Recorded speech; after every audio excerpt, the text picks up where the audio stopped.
Good afternoon, everybody. My name is Stephen Ampersand. I'm the President and CEO of Turn the Tassel Consulting Group, and I am very pleased to be here with you this afternoon. We have very limited time, so I'm going to go right ahead and jump right into the material as we talk about financial aid. So again, a little bit about me. My name is Stephen Ampersand. I'm the President and CEO of Turn the Tassel Consulting Group. I'm a first-generation college student. I was the first person in my family to go to college and to graduate, and then from there I got into higher education as a profession, mostly because I learned everything the hard way. I started out in college, went out of state, left a lot of state money on the table, made mistakes, got student loans, got into default, and before I knew it, I was working my way back into school. Finally got through school by way of hard work, learning the bumps and the bruises, and then finally graduating, persevering. So I want to encourage you, even if you haven't got an idea yet of where you want to go, what you want to do, if you just make a commitment to stick to it, you can get through it and you can do it well. So a little bit about my work experience.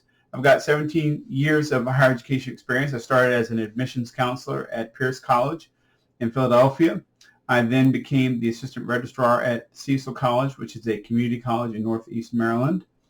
I was promoted there to director of financial aid, and parlayed that position into an assistant vice presidency of student financial aid at Delaware State University, which is a historically black college and university. From there, I transitioned to Harrisburg Area Community College, HAC, as the Dean of Enrollment Management there, and was pretty quickly promoted from that role to Vice President of Student Affairs and Enrollment Management at HAC before I really decided to take my passion and my conviction around helping people with college to the next level with my own company, which is Turn the Tassel Consulting Group. So just a little bit about my education. I do have an associate's and a bachelor's of science in business administration. I have a master of science in management and organizational leadership from Wilmington University, and I'm currently pursuing my doctorate of education from the University of Ohio / Dayton University. So about Turn the Tassel Consulting Group. I started as a side project in 2015 and really did so to counsel and advise students to help them through their college experience. What I found in my time in higher education is that people have a lot of support to get to college, but when you get to college, unless you have a family that's been through it, it's very difficult to get all the guidance you need because the college advisors are busy. They've got usually about 300 or more students that they're working with, and so the time that you get is very limited, and unfortunately a lot of things can get missed due to no fault of their own, just because they have challenge of getting to everybody in a timely way. So I started Turn the Tassel to become and provide personal college advisement opportunities for people to help them get plans that help them to get to and through college earlier all time. And that's really what our mission is, to help you and the people you love get to and through college earlier on time with minimum to no student debt. Okay, so with that out of the way, I want to talk a little bit about our agenda for the next few minutes.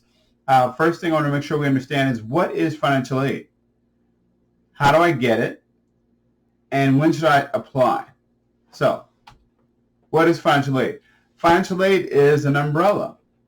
And under this umbrella, if you will, there's gift aid, self-help aid, and third-party payers. So let me talk a little bit about gift aid.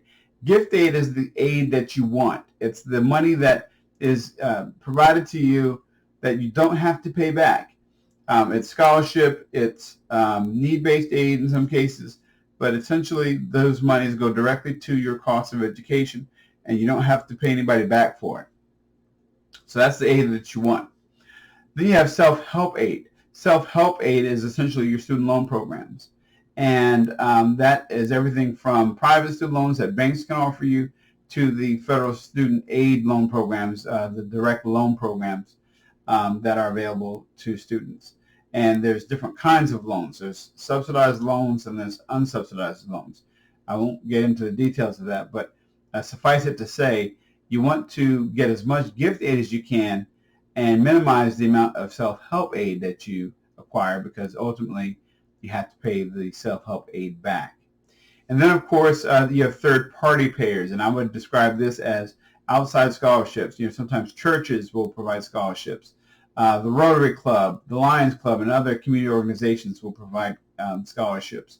But also, sometimes parents, employers, or students themselves have employers that will pay a tuition reimbursement or some kind of tuition benefit, and those are third-party payers. So, how do you do this? How do you make sure that you get what you need? All right, so first thing you have to do is you have to file a FAFSA application. You got to do it, okay? What is the FAFSA? The FAFSA is the free application for federal student aid, and you can go to www.fasfa.gov to fill out your FAFSA. Now, it's important that you do that and that you do it every year, and I'll talk a little bit more about that on the next slide. But also, you want to make sure you're researching private scholarships and that you apply to those, because, again, there are all kinds of scholarship opportunities out there, and so many of these go unutilized because people don't know, people don't do the research, and ultimately they miss out on opportunities to get money that they don't have to pay back. And another thing that people often forget to do that is super important is to also reach out to your college itself. And again, you may be applying to several different schools, and that's okay. But as you're applying to them, you want to make sure that you're asking them for money, because institutions have institutional aid monies of their own that they're able to use to help students to get to and through college. And so don't forget to ask your school for what financial aid opportunities they might have to be able to help you. And so then the question becomes when? When do you apply? You want to do the FAFSA every year beginning October 1st of your high school senior year. And every year after that on October 1st until you graduate, okay? That's important. The FAFSA, the free application for federal student aid, opens up every year on October 1st.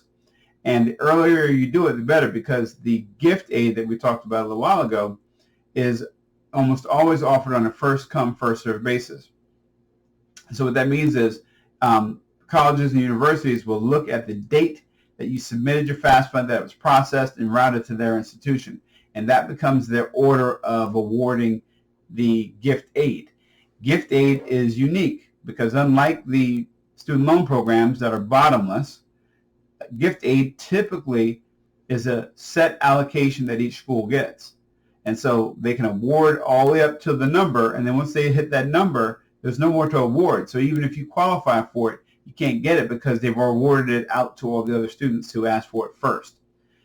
And so you become one of those students that asks for it first if you apply on October 1. So it's very, very important. Also, you have to make sure that your taxes as parents are filed. And if you're a student who worked and earned enough to have to file taxes, or if you worked and filed taxes just so you can get a refund, either way, you want to make sure that your tax filings are done well in advance of the year that you're preparing for, because the FAFSA application looks at the previous tax filing year to determine what your eligibility is. And you cannot get a valid FAFSA through to processing and onto the institution unless you have your financial information in there. You can't have it in there if IRS hasn't processed it. So that's super, super important. And then the other piece that's very important is you need to apply even if you don't think you qualify for assistance. Do it. Do that FAFSA application no matter what, because even if you don't qualify, other outside scholarships and opportunities are going to look to see that you filed your FAFSA to make sure that they know what they're prepared to give you. And they can't make a determination if you've not done your FAFSA to know what your expected family contribution number, or EFC, is. So that's super, super important. So in summary, what is financial aid? Financial aid is a compilation of gift, self-help, and third-party aid money. How do I get it? You want to make sure you complete the FAFSA and any scholarship applications that you're able to locate and find to get as much money as possible. And when should you apply? You should do it every year on October 1st, beginning with your senior year in high school. And that's super, super important. If you haven't done it already and you're a senior, you want to jump on today, if at all possible, to get in and get your FAFSA done, because you're going to set yourself up for first come, first serve, and the earlier your application is processed, the better. I'm going to open it up here for some questions, and certainly for those of you who would like to, I'll make myself available at the end of the presentation that's going on today, but you can also drop your questions into the chat box, and I'll take those as they come through as well. Thanks so much for your time. And again, if you're interested in learning more about what we do at Turn the Tassel Consulting Group, please reach out. We are accessible online at turnthetasselconsulting.com, at Turn the Tassel on Facebook, and you can look me up on YouTube, Stephen Ampersand, Turn the Tassel, for some really cool videos on some other topics that will be helpful to you. Thanks again.